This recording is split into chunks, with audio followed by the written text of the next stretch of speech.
Hey, this is Malika of Evanston Live TV, and I am here with Alderwoman Cicely Wilson Fleming. Yes, I told you yesterday when I met with City Clerk Devon Reed that I was looking forward to talking to Cicely. Yes, very strong woman on the council.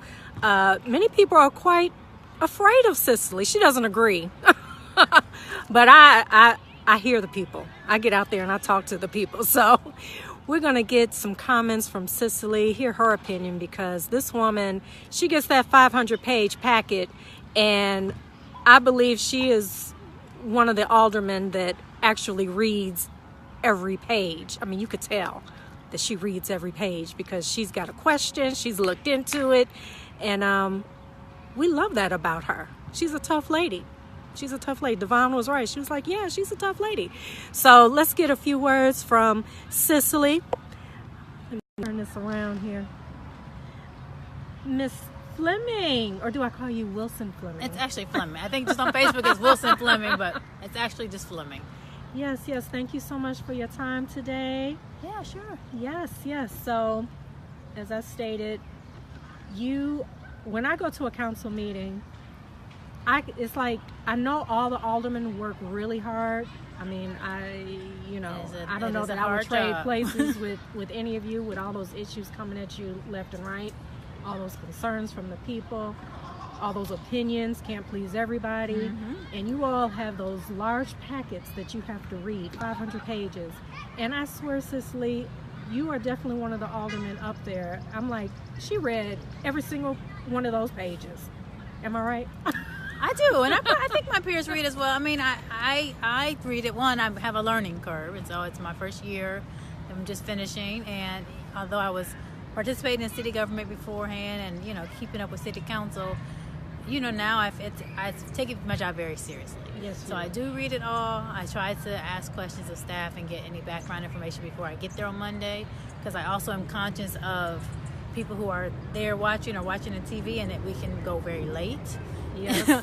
And so I try to ask a lot of questions beforehand. But yeah, I think it's very important that, we have a lot of choices and decisions, a lot of decisions to make, a lot of money we're spending every week, approving the spending of purchase of things and spending of things.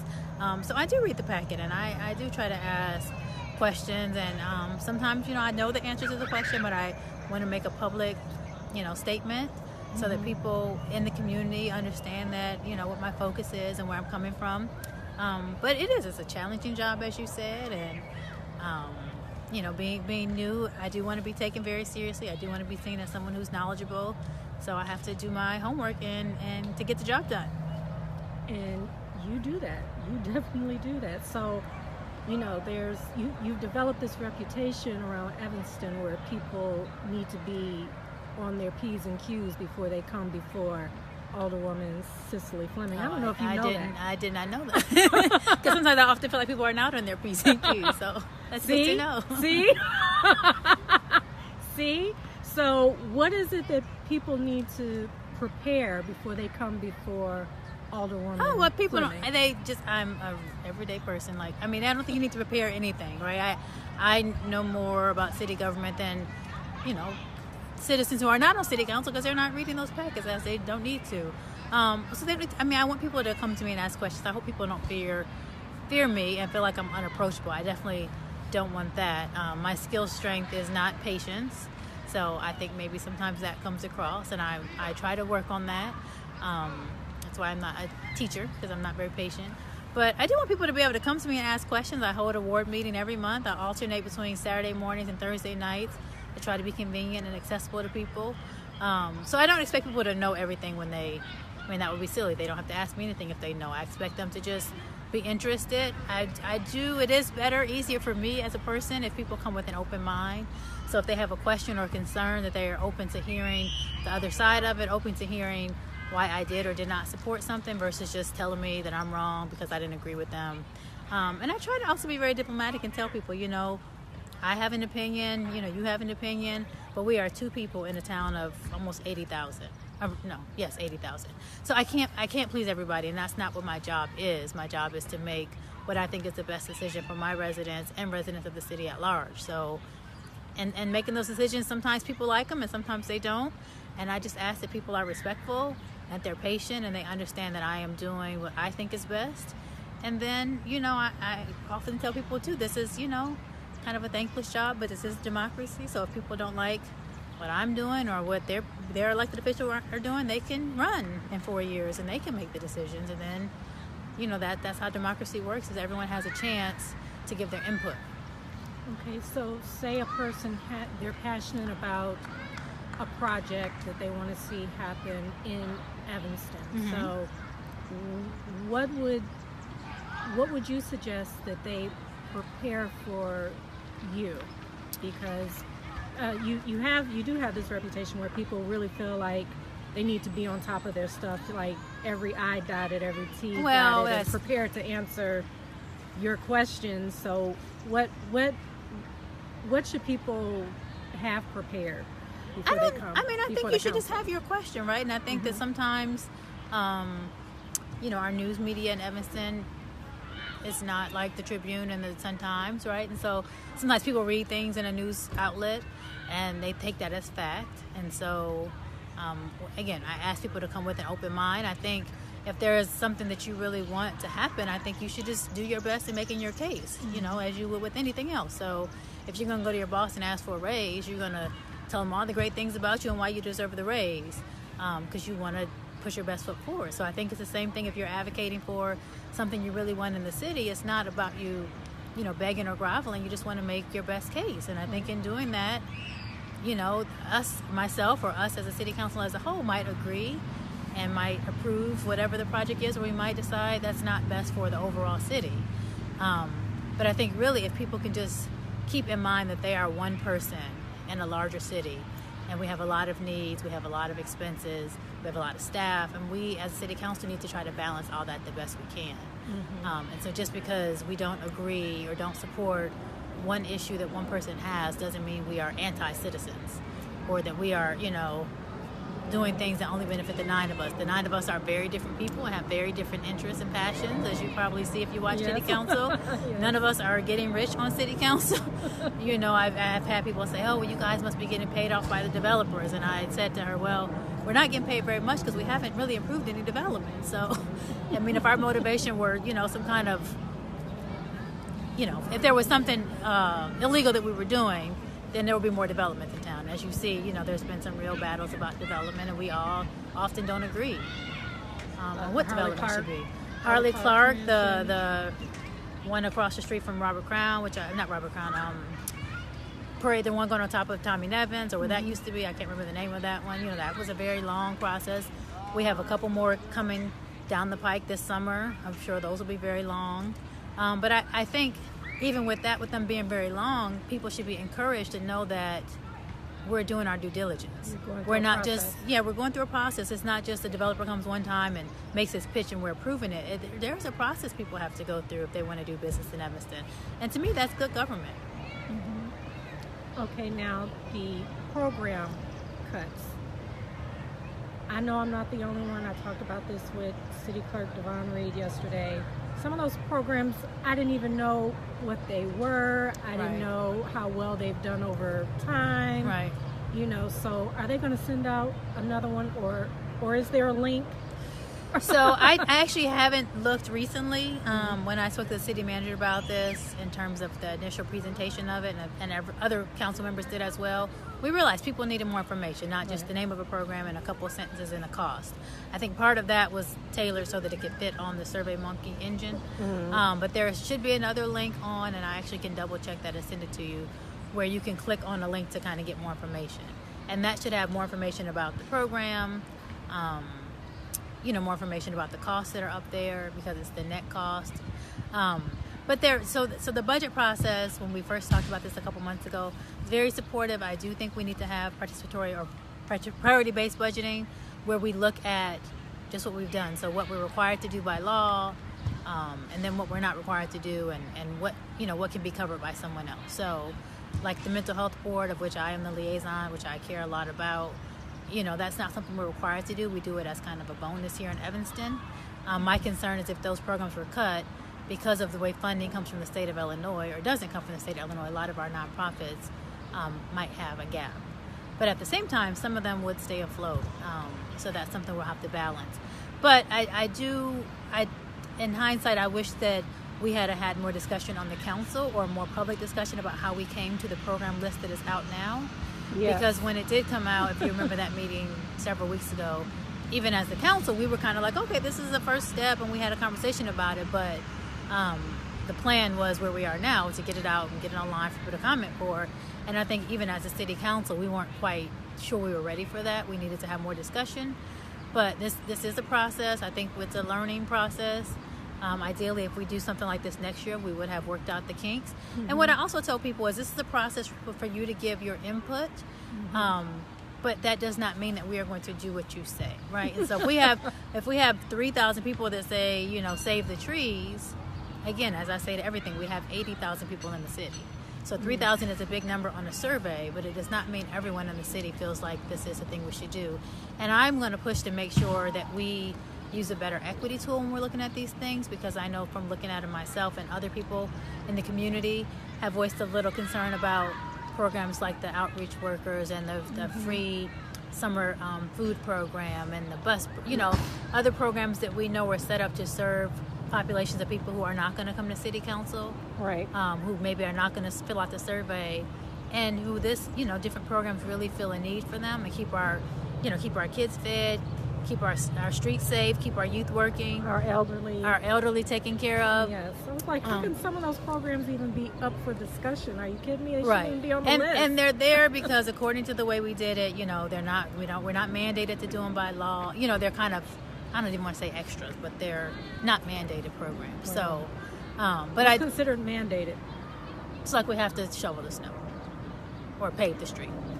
So we're not going to have on the budget no street paving, right? Mm-hmm. Like that's something that we're not going to have on the thing that we're not going to, like clean the water, right? We have to filter the water, right? Okay. Right. So we're not going to have that on there. But again, so I just wish we had more conversation before we got to the survey point. Mm.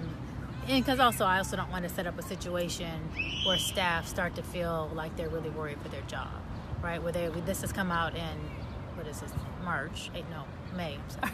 Where it's May, and we have staff, we don't complete our budget until like November, December, right? So we have staff who have 6 months of angst about their job. Mm-hmm. That's not good for morale either. Yes. I was going to throw a question at you, but in terms of people possibly losing their jobs and the budget, because many people are saying, do the settlements that's having to be paid out due to discrimination,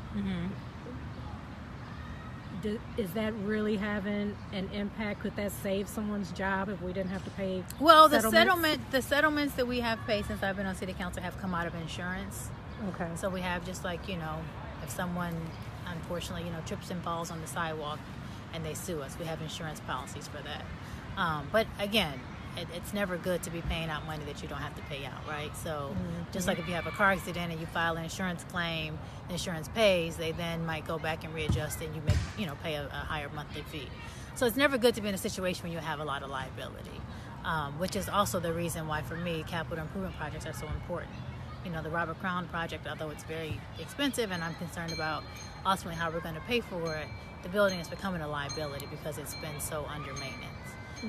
So we do have to fix it, and I do want us to make sure we focus on our capital improvement projects. We have a lot of buildings that need a lot of repair, and people, part of the reason they live here is for our parks and rec activity and for our amenities. And so you don't want to go into Robert Crown and have buckets on the floor because the ceiling's leaking. Noise is on the list as a potential, it's on the survey. I don't say the cut list, but it's on the survey list. Noise Cultural Arts Center. But if you look on there's one cost for just keeping the facility. There's another cost for capital improvement, which I think is like $3 million or $2 million. And that's the cost of what we need to put into that building to keep it running. So in your opinion, how did we get to this point? How did we get here where people are possibly losing their jobs? We're having to decide on whether or not to keep youth programs and programs to help the elderly. Like, how did we get here? Well, I Evanston used to be called Heavenston. So how did we get here? I think that Evanston, one is like any other city, which is, one in Illinois, right? So we haven't had a state budget. There was a lot of money that we were supposed to be receiving that we were receiving late or not receiving. The property tax last year, property tax. We used to, get all of our property taxes. Now the state, or maybe it was, wait a minute, that might be sales tax. I want to get it wrong. Sorry, viewers. But the state kept 10% of the taxes we used to get. So there are some ways in which we've been penalized from the state, and that's just bad finances on the state end. But then we also haven't raised our property taxes in a very long time in terms of the city property taxes. Now, people always get this confused. When we do raise property taxes here, it's a very small amount, and it's gone mostly to our pensions, which is a whole other story. But at the same time, we had a huge tax increase last year. I tell people my property taxes went up $4,000.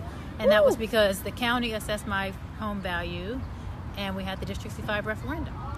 And so my property tax bill, $1,400, I looked at it the other day, goes to the city of Evanston. So for that $1,400, they keep the street lights on, they, mow the parkways, or not the park, the parkland.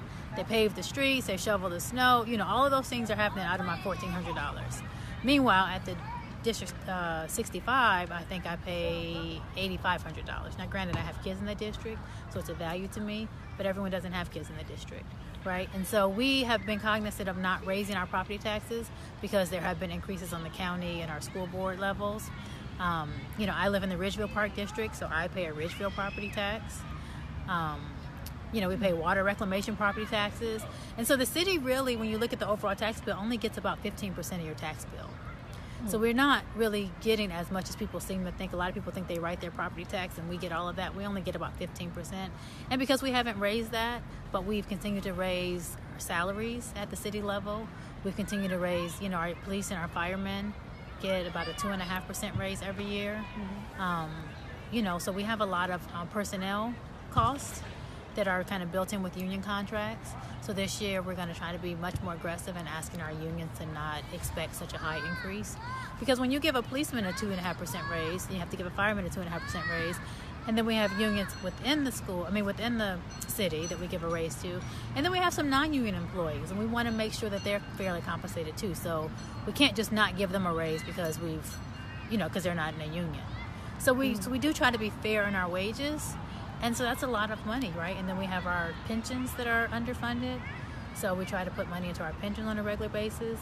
So I think just over time, because we haven't raised property taxes because we don't want to be totally unaffordable, we haven't, had as much cash on hand to do projects. Okay, lady. Well, I am going to let you go. Get back to your family. Thank you for having me. Thank you for your time today. And I think you answered quite a few questions.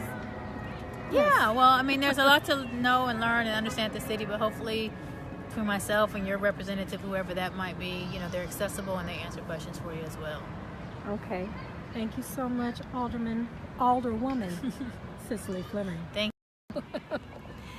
Okay, you guys, so we heard from her. Now, she wasn't scary, was she? She was approachable. You could ask her anything. So, that reputation, all that reputation is saying is she's on top of her stuff. You see that? She answered those questions, right? So if you all have any more questions, reach out to your alder person or reach out to Cicely because she is approachable and knowledgeable, and we appreciate that. And she's a tough lady. We like that. All right, you guys have a great evening.